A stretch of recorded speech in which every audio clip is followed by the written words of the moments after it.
e vou te falar, tem entrevista do Rodolfo Landim indo para cima da CBF e fazendo forte acusação em relação à lesão do Pedro. Ele culpou a CBF e foi uma declaração forte. Prevejo até uma resposta da entidade máxima do futebol brasileiro, porque o que ele disse é muito sério.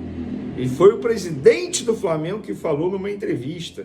Não foi nada apurado, tem declaração dele falando sobre isso. A gente vai trazer esse assunto. Tem também Flamengo punido pela Conmebol, informações sobre a preparação para pegar o Peñarol nessa quinta-feira, ingressos vendidos. Tem muito... você sabia que o Adriano Imperador vai voltar a campo? É isso mesmo. Envolve o Flamengo também. A gente vai contar no vídeo de agora. Adriano Imperador, galera, vai voltar aos gramados. Sabe por quê? Ele vai fazer a sua despedida oficial lá na Itália.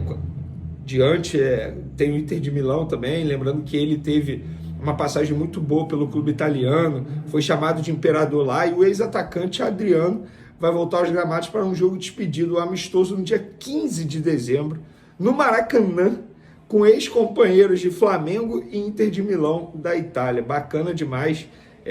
Hoje o Adriano está com 42 anos e ele confirmou. Muita gente me pedia essa despedida. Apesar de ter parado há alguns anos, faltava essa partida para finalizar meu ciclo. Eu devia isso a todos que torceram e ainda torcem por mim. Lembrando que Adriano não joga profissionalmente desde 2016, quando vestiu a camisa do Miami United em apenas 2 jogos na 4ª divisão dos Estados Unidos. Na ocasião ele estava com 33 anos e voltava a jogar depois de 2 anos sem clube, após deixar o Atlético Paranaense. Pois é, ele teve uma rápida passagem pelo Furacão.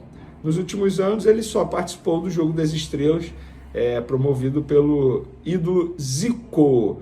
E o Flamengo foi multado, galera, pela Conmebol nesta semana por incidentes, ou seja, problemas envolvendo a torcida do Flamengo na vitória por 2-0 sobre o Bolívar no dia 15 de agosto no Maracanã, pelo jogo de ida das oitavas de final da Libertadores. O clube foi enquadrado no artigo 12.2 do Código Disciplinar da Conmebol, que fala em acender sinalizadores, fogos de artifício ou qualquer outro tipo de objeto pirotécnico. E no artigo 27, que trata de reincidência.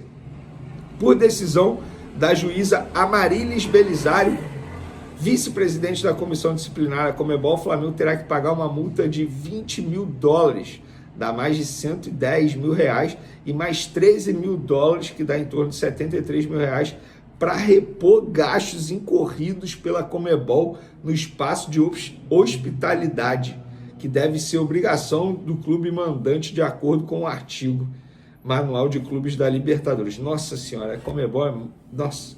Mas aí tem atos de racismo, a Conmebol não faz nada. É impressionante, cara. A entidade, ela implica com um detalhezinho na camisa do patrocinador, com esse tipo de situação que o Flamengo está sendo punido. Agora, quando tem ato de racismo, a Conmebol lava as mãos. A verdade é essa. Vamos para o assunto principal desse vídeo? Pois é, porque em entrevista à TNT Sports, na noite dessa terça-feira, Rodolfo Landim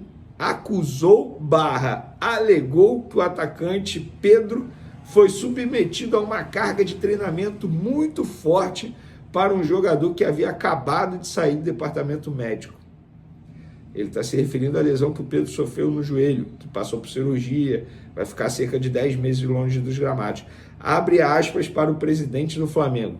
O Pedro vinha de uma lesão. Na verdade, teve um jogo que ele jogou e aí a gente libera ele para a seleção. Ele vai para lá, tem um dia de recuperação e depois ficamos sabendo que a carga que foi aplicada para ele foi equivalente a 4,5 km, que é uma carga, vamos dizer assim, muito forte para quando você está com o jogador voltando de lesão. Tem também esse processo de transição de um tipo de treinamento dentro do seu clube e vai para a seleção. E ele continuou. A gente observou isso no passado, quando cedia jogadores para a seleção uruguaia. Ele submetia os jogadores a carga muito forte lá e eles voltavam lesionados. É muito difícil gerenciar esse processo porque você entrega o jogador para outro tipo de preparação e essa gestão da interface, por mais que a gente tenha procurado fazer da melhor forma possível, passar o máximo de informações, às vezes acaba pelo tipo de tratamento fora do Flamengo, levando ele a lesões. Gente, isso aqui que o Landim falou é muito sério. Ele, em outras palavras, ele está acusando a seleção brasileira de ter ocasionado a lesão do Pedro. Lembrando que a lesão do Pedro, gente, ele foi sozinho. Ele estava sozinho, foi dominar a bola, virou o joelho, pronto. Rompeu ali o joelho, passou pela cirurgia. Mas, segundo o Landim, isso aconteceu por conta da carga elevada que a CBF acabou colocando em cima do jogador que estava voltando de uma lesão. Lembrando que antes de ele ir para a seleção, o Pedro jogou cerca de 70 minutos contra o Corinthians. Jogou. Ele não é que ele não havia jogado e foi para a seleção. Ele jogou pelo Flamengo e depois foi para a seleção. Isso que o Landim falou é muito sério. E eu tenho certeza, conhecendo a CBF, conhecendo a entidade, eu tenho certeza que vem nota oficial aí para responder o presidente Rodolfo Landim, mandatário rubro-negro. E nessa entrevista na TNT ele também foi questionado sobre contratar o novo centroavante para 2025 e o Landim reforçou a confiança do departamento de futebol nas 3 opções atuais do elenco e disse que Pedro voltará a tempo de disputar o Mundial de Clubes do ano que vem nos Estados Unidos. O Flamengo tem para essa posição 2 camisas 9 clássicos, o Carlinhos e o Gabriel. Calma aí. E o Gabriel. E ainda tem utilizado o Bruno Henrique. Com relação ao Pedro, a gente vai ter o Mundial de 2025, começa no dia 15 de junho do próximo ano e vai até 13 de julho. Pelo tempo de recuperação, claro que cada um tem um tempo distinto, mas a cirurgia correu bem e o departamento médico acha que o jogador vai estar em condições plenas para disputar o Super Mundial. Vai ter um período de 8 meses de recuperação. Daria tempo de chegar com 1 mês jogando, em ritmo de jogo, para chegar não só com a lesão curada, mas em ritmo de jogo. A gente conta com ele recuperado. O que mais me chamou a atenção nessa resposta dele foi...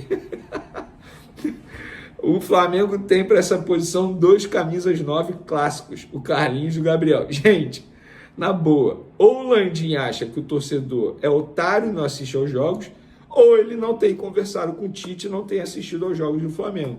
Porque o Tite não enxerga desse jeito. O Tite não enxerga o Gabigol como 9 clássico. E não é mesmo. A verdade é essa. Agora, dizer que o Flamengo tem o Gabigol como 9 clássico, Landim, você está de sacanagem. Está tirando o torcedor para otário. Está dizendo que o torcedor não entende futebol. Não quer contratar porque acha que é um alto risco? Fala, ué. E dizer que Carlinhos é jogador para vestir a camisa do Flamengo também é um absurdo. Inclusive, nessa entrevista, deveriam perguntar a ele, mas vem cá, por que vocês deram 3 anos de contrato para o Carlinhos? Hein? O que justifica 3 anos de contrato para o Carlinhos? Se fosse até dezembro, ok, agora 3 anos, mas não tem jeito, já está assinado. Sobre o jogo de quinta-feira contra o Peñarol pela Libertadores, jogo extremamente importante, mais 53 mil ingressos já foram vendidos até essa terça-feira. A diretoria acredita que mais de 65 mil pessoas estarão presentes no Maracanã para apoiar a equipe diante do Peñarol. Lembrando que tem uma rivalidade intensa Flamengo e Peñarol, digo até entre os torcedores. Porque, infelizmente, vocês vão se recordar que em 2019 a torcida do Peñarol agrediu um torcedor do Flamengo idoso. Esse torcedor, infelizmente, veio a falecer. Eu tive a oportunidade de visitá-lo no hospital na ocasião aqui no Rio de Janeiro. Fiz a entrevista com o irmão dele. Esse torcedor que veio a falecer era do Espírito Santo. Estava em uma caravana que veio ao Rio de Janeiro. Não estava metido em confusão. Foi covardemente agredido por um grupo de torcedores do Peñarol. E desde 2019 existe essa rivalidade. Eu confesso para vocês que eu estou com medo. Cuidado para quem vai ao Maracanã. Tenham muito cuidado, porque de fato existe uma rivalidade muito forte entre as duas torcidas, sobretudo após esse fato lamentável ocorrido em 2019. Sobre campo e bola, De La Cruz treinou normalmente nessa terça-feira, tal como aconteceu ontem. No treino dessa quarta, o técnico Tite vai confirmar a equipe titular e, obviamente, deve ser o que ele tem de melhor. Não acredito ele poupando alguém para o jogo do final de semana contra o Grêmio. Acredito no Arrascaeta começando, lembrando que ele perdeu o trio ofensivo titular, Cebolinha, Pedro e Luiz Araújo. Por outro lado, tem o Gonzalo Plata à disposição, que estreou muito bem. Vamos ver na lateral esquerda quem ele vai botar, se vai ser o Ayrton Lucas ou se será o Alexandre. Eu começaria logo com o Alexandre. Mas na atividade dessa quarta a gente vai ter a confirmação e a gente vai trazer, obviamente, aqui no canal Vini Casagrande. Um beijo para vocês. Rapaziadinha boa, ficamos aí com as informações do Flamengo. Vini Casagrande sempre trazendo atualizações do Mengão de última hora para você ficar por dentro de tudo, não perder nada. Chega deixando seu like, se inscreve no canal, ativa o sininho. Um grande abraço, tchau.